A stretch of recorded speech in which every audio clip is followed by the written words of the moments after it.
What's up, guys? It's Justin, and today we are here to address the controversy because a couple months ago I posted a video that would not only become one of the most popular on the channel, but would also stir up one of the most heated debates on the channel. And that video was called "Didn't Tip Your DoorDash Driver? Here's What Happens Next." It was all about tips. It was how DoorDash deals with tips, how to deal with no tip deliveries, all of that stuff. And like I said, this thing got heated. Typically my videos get a couple hundreds of views, but this video had over 100 comments, and it was crazy. Many people agreed with me and said that no tip deliveries just shouldn't ever get delivered, and that people that don't put a tip on their food deliveries probably shouldn't get their food at all. Some people recommended new suggestions for DoorDash on how they could improve their tipping system, and then there were a few people like this guy who wanted you to know that not only does he not tip his delivery drivers, but he goes so far as to use other apps like Uber Eats to make sure he can then pull the tip off and get people to deliver his food without tipping them a dime. Stay classy, my friend. But here I am today to go back, revisit some of the things that I talked about last time, and make sure that everybody understands exactly how the DoorDash tipping system works, because the more knowledge you have, the better you can use that to your advantage and make more money while you're out on the road. So strap in, because once again, I have a feeling there are going to be some strong opinions on this one. I'm prepared for it, but either way, we need to talk about this. Okay, so the first thing I thought that would be really helpful is if we did a little bit of an exercise, because you got to remember that as DoorDash drivers, or really any food delivery drivers, or any gig work out there at all, we are independent contractors. We get to pick what jobs we want, what jobs we don't, and we can do that on the fly. We may get 10 offers within the span of a couple minutes, but we don't have to accept any of them, or we can accept any of them that we want. So the exercise that we're going to do is I'm going to pop up 2 deliveries on the screen that I have actually gotten in the past. These are real deliveries that I have been offered, and I want you to tell me which one you would accept.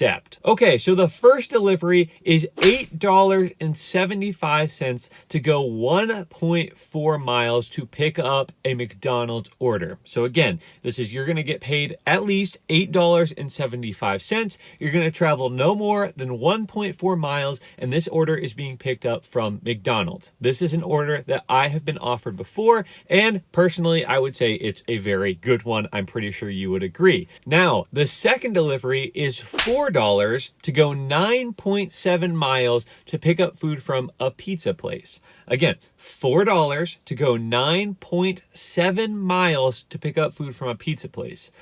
Okay, so let's break that down. On one hand, we have one offer that is paying us way more money, like over twice as much money, to go less than 2 miles.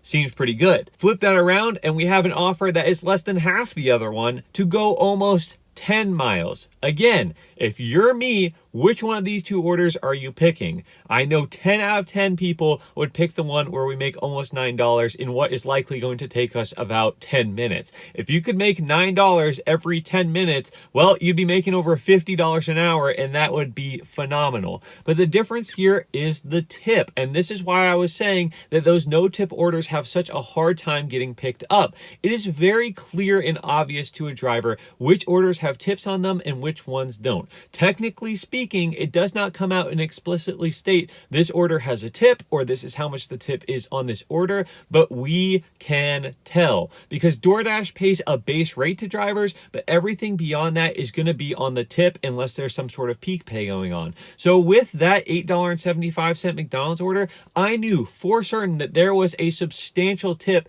because likely DoorDash was only paying me $2.25 to go that kind of distance. That is the lowest base rate in my area, so almost certainly to go less than 2 miles, they weren't paying me more than $2.25, and the rest of that was tip. I knew for a fact that that McDonald's order had a tip on it. Flip that around, and that pizza order most definitely did not have a tip because $4 is certainly within the range that DoorDash would have paid to get this order delivered, and 10 miles, nobody, absolutely nobody should be going 10 miles to make $4. That is truly ridiculous, and like I talked about last time, this this is the kind of order that will sit at the restaurant for a long time and either get picked up by an inexperienced driver who thinks that they have to pick up absolutely everything, or never get picked up at all, and eventually DoorDash has to cancel the order, and then they have to pay the restaurant for the food, but the customer doesn't pay a dime, and somehow DoorDash is the one that ends up getting screwed here, even though the customer was the one that really should take the fault. Now, this is what caused the controversy, because I came out and said that I have no problem with food sitting there for a long time and getting colder and colder for those people that didn't tip.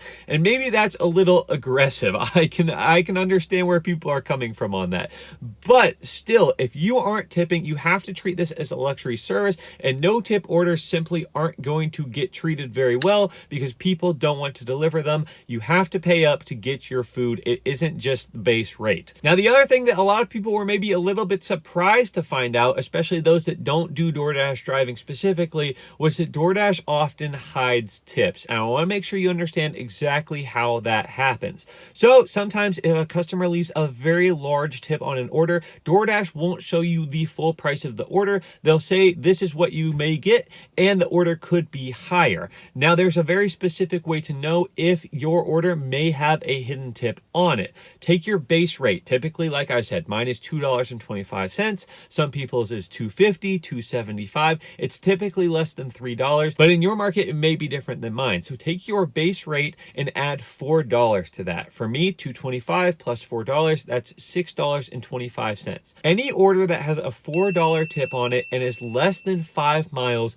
could very well have a hidden tip. So whenever I see an order that's 2 miles to make $6.25, I immediately jump on it. Those are the fastest orders that I jump on because, again, $4 tips, less than 5 miles, those typically qualify for hidden tips. Now, DoorDash doesn't always do that. It can be a little bit tricky, but my theory is that DoorDash decides to hide certain tips to incentivize drivers to take smaller orders. Again, $6.25 isn't necessarily something that you're going to absolutely jump on, but with the knowledge that it could be a hidden tip, it makes it a lot more enticing to go and take that order, hoping that maybe instead of a $4 tip, it's a $7 tip or a $10 tip. I've had that happen to me before. The highest tip I've ever gotten was $15, and that was on an order that looked pretty good, but it turned out a whole lot better. Now, again, this was something that got people really heated because they felt that it was wrong for DoorDash to hide tips, and I don't necessarily disagree with you. I think it's really kind of shady